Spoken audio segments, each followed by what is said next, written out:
മലപ്പുറം കൊണ്ടോട്ടിയിൽ ബസ്സിന് തീപിടിച്ചു. പാലക്കാട് കോഴിക്കോട് റൂട്ടിലോടുന്ന സന ബസ്സാണ് കത്തിയത്. മണിക്കൂറുകൾ നീണ്ട ശ്രമത്തിനൊടുവിൽ ഫയർഫോഴ്സ് തീയണച്ചു. കോഴിക്കോട്ടേക്ക് പോവുകയായിരുന്ന ബസ് കൊണ്ടോട്ടി എത്തിയപ്പോൾ മുൻവശത്തു നിന്ന് പുക ഉയരുകയായിരുന്നു.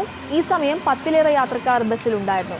യാത്രക്കാരെ ഇറക്കിയതിനു ശേഷം ഡ്രൈവറും കണ്ടക്ടറും തീയണയ്ക്കാൻ ശ്രമിച്ചെങ്കിലും സാധിച്ചില്ല. തുടർന്ന് ബസ് പൂർണ്ണമായും കത്തി.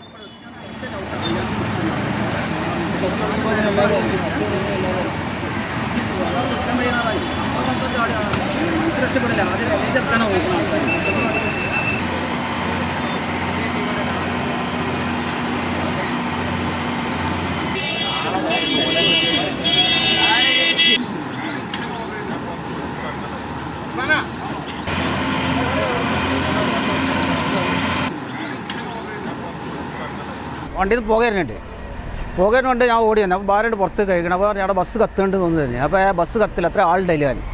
അപ്പോൾ ഞാൻ ഓടി വന്നപ്പോൾ ബസ്സിൻ്റെ ബക്കറ്റോ ഒരു കുപ്പിയിൽ വെള്ളത്തിൽ അടി കൂടെ അങ്ങനെ ഡ്രൈവറും ചക്കറും ഇങ്ങനെ ഒഴിച്ചു കൊടുക്കുന്നുണ്ട് മേലേക്ക്. മുൻഭാഗത്താണ് സംഗതി കത്തുന്നത്. അങ്ങനെ എനിക്ക് മനസ്സിലായി കെടൂലാന്ന്. അപ്പോൾ ഞാൻ ആളിറക്കാൻ പറഞ്ഞു. ആൾക്കാർ ഡോറ് തുറക്കാൻ കഴിയില്ല, ആ ഡോറല്ലേ കഴിയില്ല. അങ്ങനെ അത് സൈഡിൽ പൊളിക്കാൻ നോക്കിയപ്പോൾ അതിന്മേൽ സ്വിച്ച് ഉണ്ടാവും മേടാല്ലേ, പെട്ടെന്ന് ഗ്ലാസ് പൊട്ടിക്കാളെ ആ സാധനം അതിന്മേലില്ല, തിരഞ്ഞിട്ട് കാണില്ല. പിന്നെ കുറേ ആൾക്കാർ ഞാൻ വലിച്ച് ഇതിൽ കൂടെ ഇട്ട് സൈഡിൽ കൂടെ എടുത്തിട്ട് ബാഗുണ്ട്, സാധനമൊക്കെ ഉണ്ട്. അങ്ങനെ കുറേ ആൾക്ക് പിന്നെ അപ്പുറത്ത് കൂടെ എന്നാൽ കുറേ ആൾക്കാർ ഡോറ് വലിച്ച് അപ്പുറത്ത് ജാമാക്കി അങ്ങനെ അതിൻ്റെ ഉള്ളിൽ കൂടെ കുറേ ആൾക്കാർ ഇറക്കി.